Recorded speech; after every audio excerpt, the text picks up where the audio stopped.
bisa menggunakan yang dinamakan tabel transisi. Jadi nanti bentuknya itu ya gimana sih tabel ya, ada kolom sama baris. Tabel transisinya ini 2 dimensi.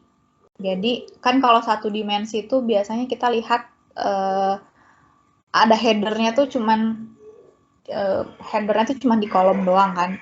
Nah kalau 2 dimensi itu berarti headernya ada 2, ada yang kolom, ada yang baris. Jadi headernya ada 2, ada kolom, ada baris. Nah tabel transisi ini bisa kita gunakan untuk menggambarkan summary dari diagram transisi. Ya. Oke, kita lihat seperti apa sih si tabel transisi. Nah, kayak gini tabel transisi itu. Kita udah punya nih diagram transisinya. Nah, dari diagram transisinya kita ubah menjadi tabel transisi. 2 dimensi tadi. Nah, ini nih maksud saya headernya ada 2. Yang pertama adalah header yang kolom, yang kedua adalah header baris. Header kolom itu diisi dengan simbol-simbol yang akan diproses di dalam Finite Automata. Ya, kita bisa atau sama dengan alfabet lah. Kemarin kan alfabet itu adalah kumpulan simbol yang akan membentuk string kan. Nah, ini si alfabetnya itu kita taruh di header kolom ini. Ya. Kalau kita lihat dari diagram transisi itu kan simbol yang mau kita gunakan itu letter sama digit aja kan ya, letter, digit. Nah, berarti tulis di sini letter sama digit. Nah, 1 kolom lagi ini wajib ada ya di Finite Automata yang kayak gimana pun. End of string ini wajib ada ya, end of string. Kita tulis di sini. EOS biasanya disingkatnya. Kemudian kalau header yang baris ya, header yang ke bawah sini, itu diisi dengan nama state. Ya, nama state yang ada pada mesin Finite Automata. Oh iya teman-teman, untuk penamaan state itu sama dengan penamaan variabel ya. Jadi biasanya enggak sama dengan variabel. Bisa aja state itu langsung pakai 1, 2, 3 aja. Jadi kan kalau ini key 0, key 1, key 2 gitu kan nama state-nya. Bisa juga misalnya 1, 2, 3. Itu boleh. Atau misalnya ABC juga bisa ya. PQR atau apalah itu bebas untuk penamaan state itu biasanya bebas. Jadi nggak ada aturannya untuk menamakan state ini. Nah, kita tulis nama state-nya, kita list ya, list menjadi header bagian baris ini.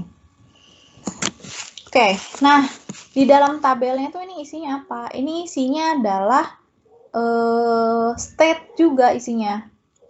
Jadi cara ngebacanya gini. Dari state key 0, kalau head-nya membaca sebuah ladder, berarti pindah ke state mana? Gitu. Ya kan dari key 0, kalau membaca letter, itu pindahnya ke state key 2. Maka taruh key 2 di sini.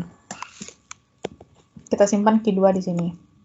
Kemudian, kalau dari key 0 membaca digit, maka akan pindah ke state mana? Kita lihat di diagramnya kan kalau key 0 baca digit, maka akan pindah ke key 1. Tulis di sini key 1.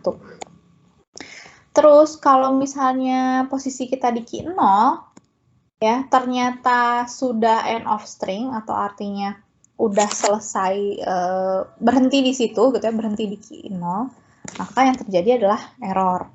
Kenapa error? Ya karena dia berhentinya bukan di accepted state. Key 0 ini kan bukan accepted state kan ya. Jadi dia EOS-nya error. Terus key 1. Kalau key 1, kalau dari key 1 head-nya membaca ladder, itu kemana pindahnya state-nya? Nggak pindah kemana-mana kan ya, di sini nggak ada panah, maka tulisannya isinya adalah error.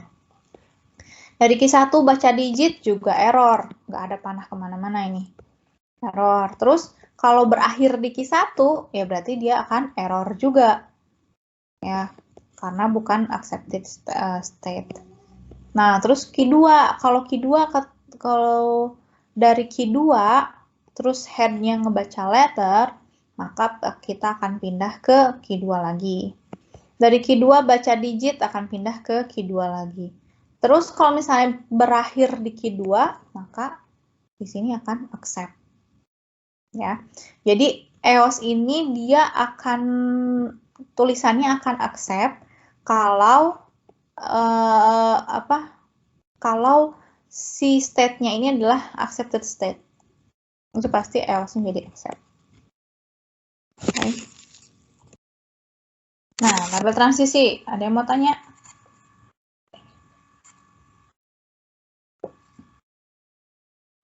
Atau masih belum paham yang mana? Silakan.